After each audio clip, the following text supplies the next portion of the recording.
இது ஃப்ரெண்டு வீட்டு பாலமரம்.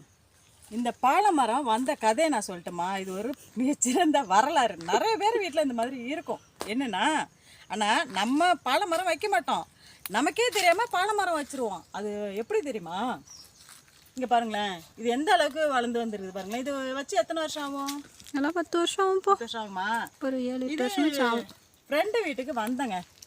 வந்தப்போ இந்த மரத்தை பார்த்ததும் எனக்கு சந்தேகம் வந்துச்சு. கண்டிப்பாக நான் நினச்ச காரணம் தான் இருந்துச்சு இந்த மரம் வளர்கிறதுக்கான காரணம். எப்படின்னா, அவங்கள்ட்ட கேட்டேன் எப்படி வந்துச்சு அப்படின்னு கேட்கும்போது அவங்க என்ன சொல்கிறாங்க தெரியுமா?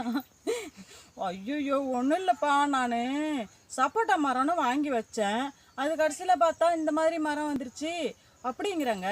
ஆனால் ஒரு விஷயம் என்னென்னா, சப்போட்டா மரம் இதில் தான் வரும்.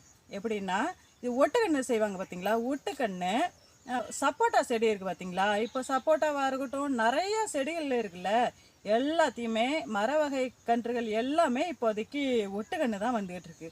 அதை தாய் செடி வேறு இருக்கும், ஒட்டுக்கண்ணுக்கு முத்தின செடியை ஒட்டி வச்சு அதை கிளை வளர வச்சு அதுக்கப்புறமா கொடுப்பாங்க நர்சரி கார்டன்ஸில். இப்போ என்ன நடந்திருக்குதுன்னா, இப்போது சப்போட்டா கண்ணை வாங்கியிருக்காங்க. அந்த சப்போட்டா கண்ணை இருக்குது பார்த்தீங்களா, அந்த கீழே அந்த தாய் செடி இந்த பாலமரம் இருக்கும். பாலமரம் தான் இருக்கும். இது சப்போட்டா வகை மரம் தான், அதனால் இது பால்மரம் ஆச்சா. அதனால என்ன செய்வாங்கன்னா, இந்த பாலமர விதையை போட்டு முளைக்க வைப்பாங்க. முளைக்க வச்சுட்டு அவங்க என்ன செய்வாங்கன்னா, ஒரு அடி 2 அடி வளர்ந்ததுக்கப்புறமா அதை கட் பண்ணிவிட்டு முத்தின கிளை இருக்குதுல்ல, சப்போட்டா கிளை, அந்த சப்போட்டா கிளையை ஒட்டி வைப்பாங்க. ஒட்டி வச்சு அதில் கவர் போட்டு நல்லா இறுக்கிட்டு நல்லா வளர வச்சுருவாங்க. நம்ம வாங்கிட்டு வருவோம். அவங்களுக்கே தெரியும், நர்சரி கார்டனில் இருக்கிறவங்களுக்கு எப்படி எப்படி வளர்க்கணுங்கிறது தெரியும். நம்ம வாங்கிட்டு என்ன தெரியுமா செய்வோம், அப்படின்னு நட்டு வச்சுருவோம். நட்டு வச்சதுக்கப்புறமா தலைன்னு சூப்பராக வளரும். என்ன தெரியுமா வளரும்? அந்த தாய் செடி இருக்குல்ல, அந்த தாய் செடியிலேருந்து நல்லா போத்தா சூப்பராக வளரும். ஆனால் அவங்க என்ன தெரியுமா நினைப்பாங்க, அப்படின்னு நம்ம வீட்டில் சூப்பராக சப்போட்டா செடி வளர்ந்துக்கிட்டு இருக்குது அப்படின்னு நினைப்பாங்க. ஆனால் அவங்க நினைக்கிறது அப்படியே 100% தப்பு. என்ன தெரியுமா? இப்போது அந்த தாய் செடியிலேருந்து இந்த பாலமரம் மட்டும் நல்லா வளரும். நல்லா வளரும்போது அந்த மேலே எப்படியும் அனுப்பி விடாதுல்ல, இருக்கிற சத்து பூரா தான் அந்த தாய் செடி இழுத்துக்குதுல்ல, பாலமரம் இழுத்துக்கும். இழுத்துக்கிட்டதுக்கப்புறமா மேலே அந்த கிளைக்கு வரவே வராது, சத்துக்கள் வராமல் போயிட்டு அந்த சப்போட்டா கிளை காஞ்சி போயிடும். இது நல்லா வளருதா, நம்ம வீட்டில் சூப்பராக செடி வளருதுன்ட்டு பார்த்துட்டு இருப்பாங்க. நல்லா மரம் நல்லா பெரிய பெரிய மரமெல்லாம் போயிடும். அந்த மாதிரி தான் ஃப்ரெண்டு வச்சுருந்துருக்காங்க ஒரு 10 வருஷமாக. இது சப்போட்டா காய்க்கும் வேறு பூ பூக்குது, ஒன்றும் பழமே காய்க்கலையே அப்படின்னு சொல்லி கேட்கும்போது தான் நான் சொல்கிறேன், இது பாலமரம், இது சப்போட்டா கிடையாது அப்படின்னு சொல்லி விளக்கம் கொடுக்குறேன்.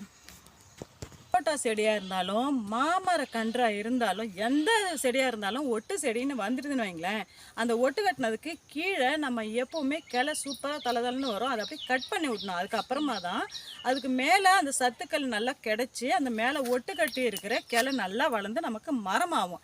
இந்த ஒரு சின்ன புரிதல் இருந்ததுனாலே நிறைய பேர் மரம் வளர்க்குறதுல 100% வெற்றி ஆகும்.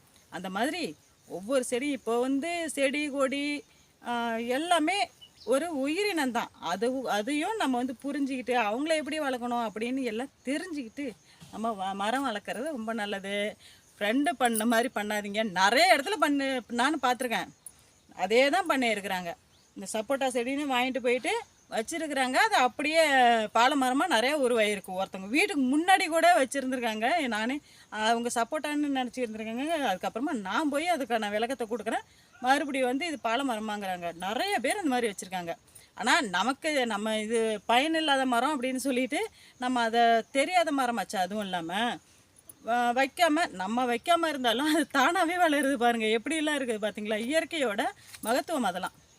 ஓகே, செடி கொடிகளோட பயன்பாடு இல்லை அவங்களோட வளர்ச்சி எப்படி, அவங்கள பராமரிக்கிறது எப்படின்னு தெரிஞ்சுக்கணும்னா என்னோட வீடியோவை நீங்கள் எனக்கு தெரியல, நீங்க சொன்னதுனால இப்பதான் எனக்கு புரியுது.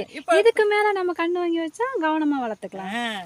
அதுக்குதான் உங்களை மாதிரி ஒருத்தவங்க வேணுங்கிறது சொல்றதுக்காண்டி. ஓகே, ரொம்ப சந்தோஷம். ரொம்ப புகழ்ச்சி பிடிக்காது எனக்கு. புகழ்ச்சில இல்ல, உண்மையதான் சொல்றேன். இதுல என்ன சரி, ஓகே. இனிமே பார்த்து எல்லாரும் கொஞ்சம் சின்ன புரிதலோட செடி கொடிகள் வளருங்க. ஒரு மரம் வைங்க. ஒரு செடி நம்ம வீட்டில் காய்கறி தோட்டம் இருக்கட்டும், மரக்கன்றுகளாக இருக்கட்டும் வளர்த்து ஏதாவது நம்ம அதிலேருந்து காய் பறிக்கிறதா இருக்கட்டும், பழம் பறிக்கிறதா இருக்கட்டும், அதிலேருந்து கொஞ்சம் எடுத்து சாப்பிட்டாக்கா அது ஒரு தனி சந்தோஷம். ஒரு அவ்வளோ ஒரு இனிமையாக இருக்கணும் வைங்களேன். வாழ்க்கையே ரொம்ப சந்தோஷமாக இருக்கும். அதை விட வேறு எதுவுமே சந்தோஷமாக இருக்காது. அதனால் நான் என்ன சொல்கிறேன்னா, இயற்கையை நேசிக்கிறது ரொம்ப சந்தோஷமாக இருக்கும். இயற்கையை நேசிப்போம், வாழ்க்கையை சூப்பராக அனுபவிப்போம். ஓகே, பாய் பாய் பாய் பாய்.